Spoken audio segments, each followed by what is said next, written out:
주변에서는 일과 사랑을 모두 잡은 슈퍼우먼이라고들 합니다. 하지만 완벽한 저에게도 삶의 복병이 있었는데 바로 시어머니였습니다. 아무리 내가 잘해도 어려운 게 인간관계, 고부관계라더니 언제나 자신만만하게 살던 제게도 쉬운 일은 아니었습니다. 특히 1년 전에 있었던 시누이의 결혼은 저에게 시댁과의 결투장을 받은 격이었죠. 저와 시어머니의 이야기 들어보실래요? 저는 일남 일녀 중 첫째로 태어나서 건축학과 교수직을 하고 계시는 부모님 밑에서 자랐습니다. 외가는 대대로 교육자 집안이고 친가는 만소권이라는 타이틀이 붙은 유복한 집안이었어요. 부모님은 두 분 다 건축학도로 프랑스 유학 중에 만나 사랑에 빠지셨대요. 아버지는 늘 저와 동생에게 말씀하시길 평생의 동반자를 만나려면 길 위에서 만나는 거다라고 하셨죠. 어릴 때는 그 말이 무슨 뜻인지 알 수 없어서 길 가다가 만나라는 건가? 엉뚱한 생각도 많이 했어요. 지금 와서 생각해보면 내가 인생을 걸어가는 방향성 안에서 가치관이 비슷한 사람과 만나야 한다는 정도로 해석이 되네요. 그 영향인지 공대 화학과를 졸업하고 입사한 회사에서 남편을 만나 결혼했습니다. 저희가 다니는 회사는 국내에서 1, 2위를 다투는 굴지의 기업으로 소위 대기업이라 불리는 곳이었죠. 저는 이미 회사에 다니고 있었고 남편은 저보다 1년 뒤에 들어온 후배였어요. 제가 속한 부서는 경영지원팀으로 잘나가는 엘리트들이 많기로 소문난 곳이었는데 남편은 신입으로 들어왔을 때부터 뭔가 어리버리한 구석이 있었어요. 저는 1년 차에도 웬만한 남자들을 제치고 인정받고 있었어요. 여자가 성격이 세다라는 뒷얘기가 도는 건 알고 있었지만 남자들이 시샘이 더 심한 애 정도로 받아들였죠. 그런데 남편은 다른 남자들과는 달랐어요. 제가 경상도 출신이라 무뚝뚝한 사람들을 많이 봐서인지 제 기준에서 좀 지나치게 부드럽고 다정했어요. 외모는 남잔데 성격이 많이 여성스럽다고 할까요? 똑 부러지고 일을 잘하지는 않지만 편견 없이 누구와 두루두루 잘 지내는 스타일이었어요. 그때부터 신기해서 남편을 많이 관찰했던 것 같아요.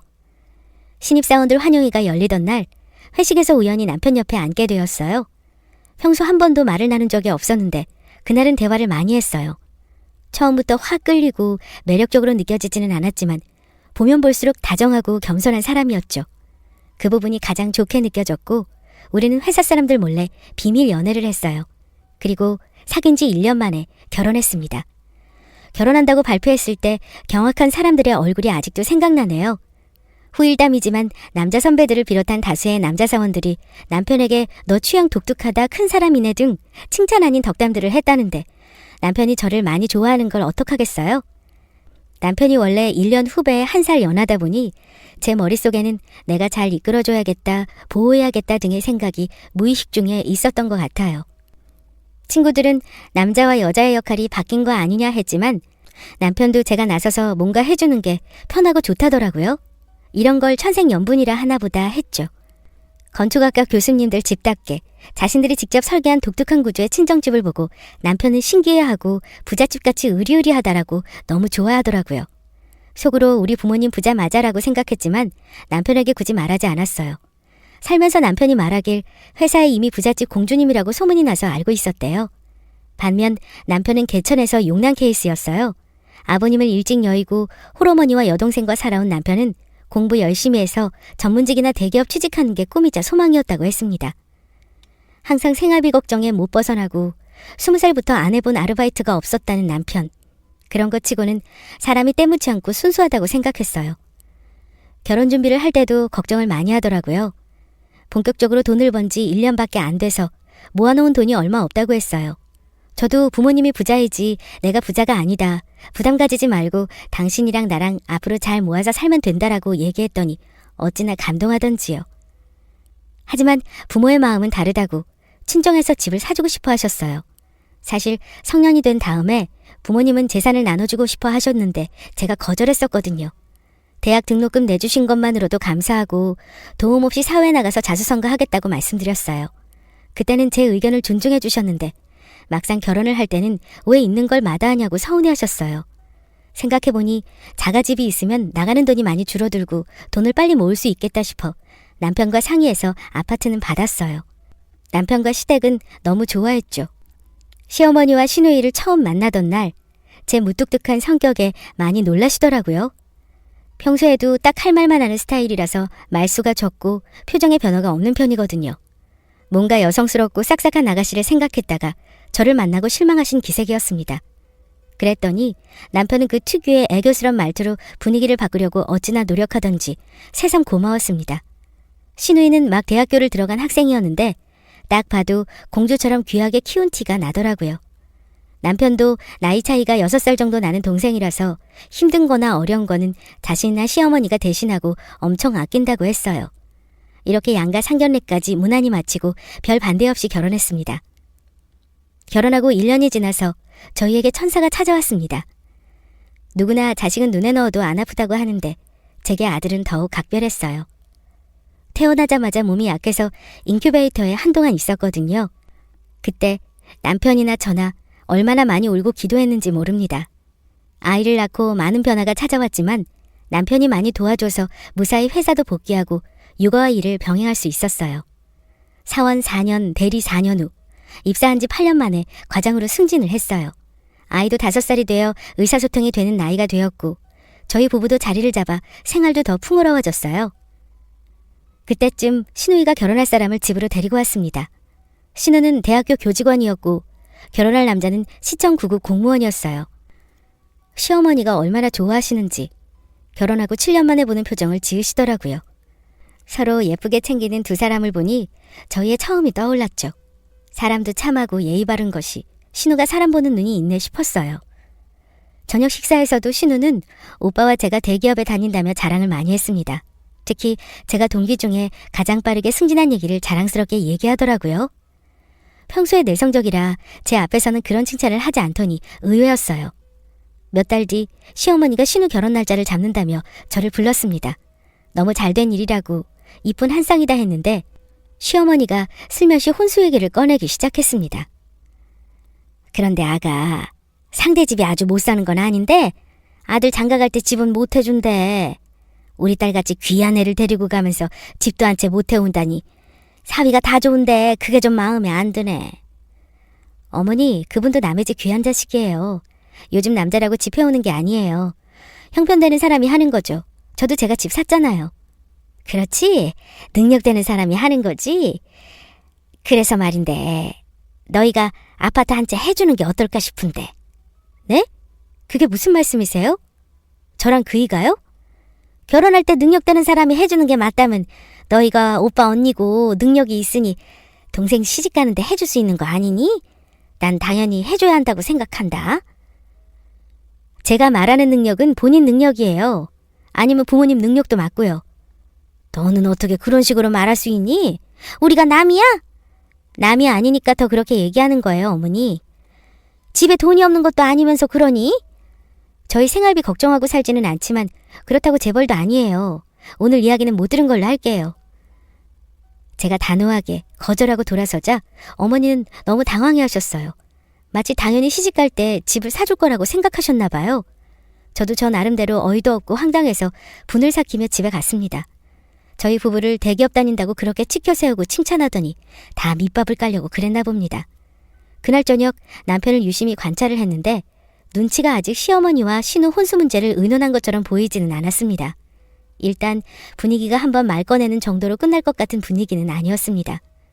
저도 사실 신우가 결혼하는데 그저 가만히 있을 생각은 아니었어요. 신우와 나쁜 사이도 아니고 오히려 신우는 착하고 온순해서 귀여운 여동생같이 좋아했거든요. 문제는 시어머니였죠.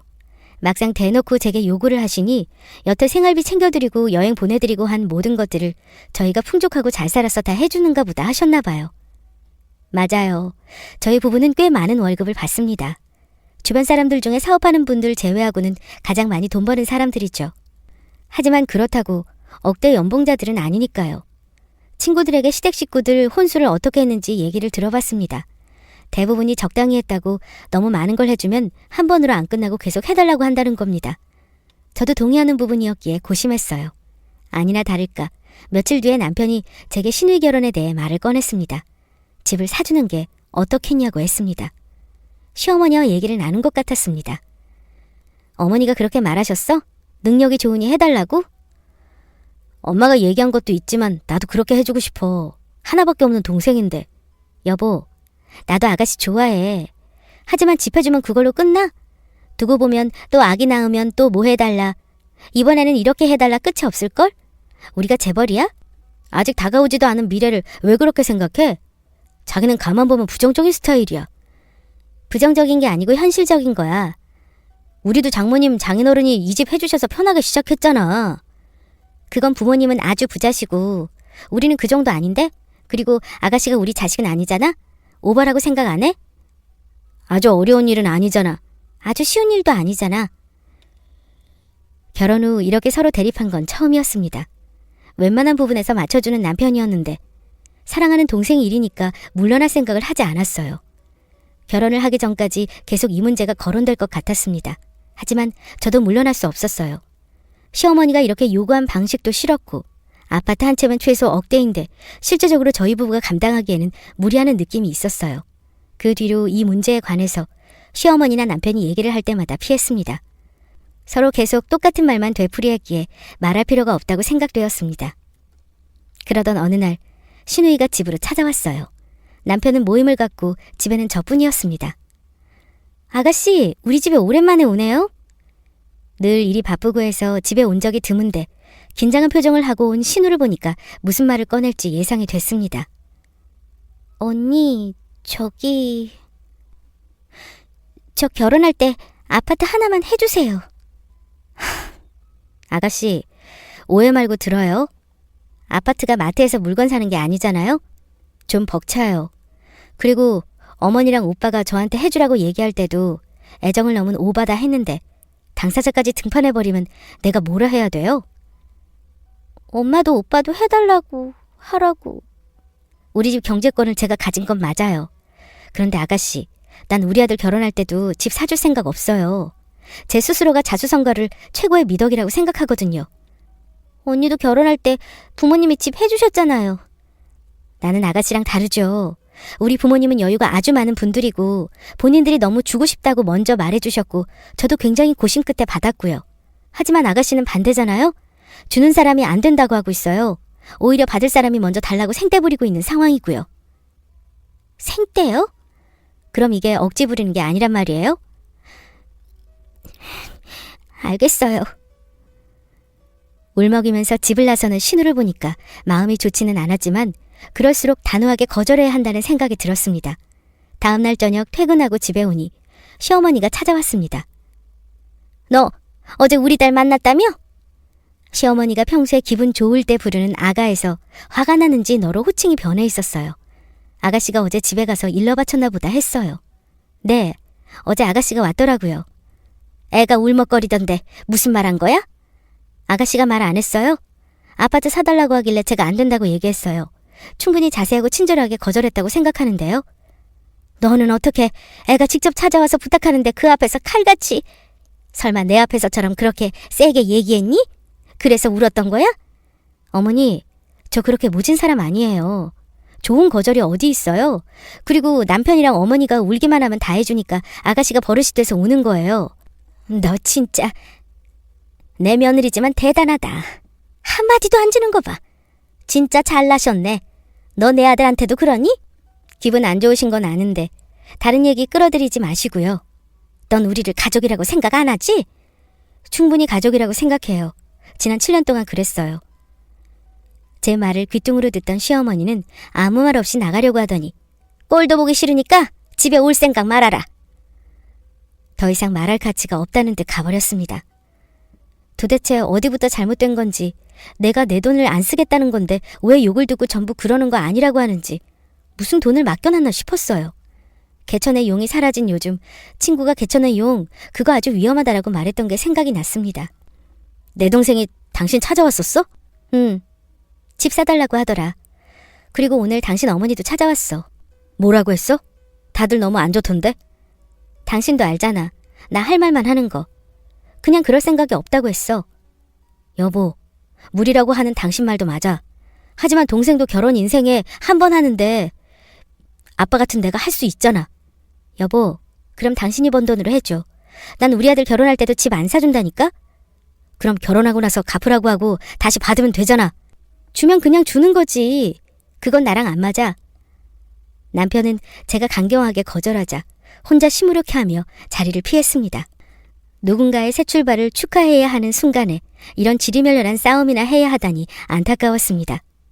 한동안 시댁 식구들 얼굴을 못 본 지 꽤 많은 시간이 흐른 것 같았습니다.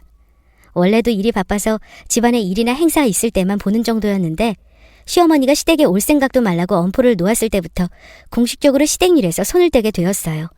명절이 다가오는 시기여서 오히려 타이밍이 너무 좋게 집안일에서 자유로워지는 휴가라니 너무 행복했죠. 추석은 1년 중에서도 제사나 여러 일들로 바쁜 나날들이었는데 괜히 시댁 식구들 다 모이는데 적군에 들어온 사람처럼 공격당할 것 같아서 별다른 말 없으면 가지 말아야겠다 싶었어요. 당신 진짜 안 갈 거야?